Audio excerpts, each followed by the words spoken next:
want to share Notion page to others, in this video, I'm going to show you how to do it.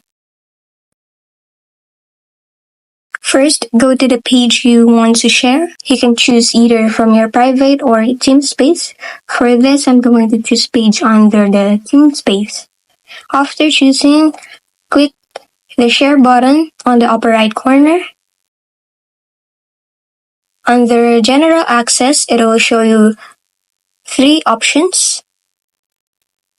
First one, only people invited. For that, you need to type the email of the person you want to invite. And when they accept it, they have access to your page. Second, the people under your workspace can have access. Then, third, anyone with the link can see your page. After choosing, copy the link of your page and you can now share it with others. If this video helped you, don't forget to like, subscribe, and hit the bell icon for more.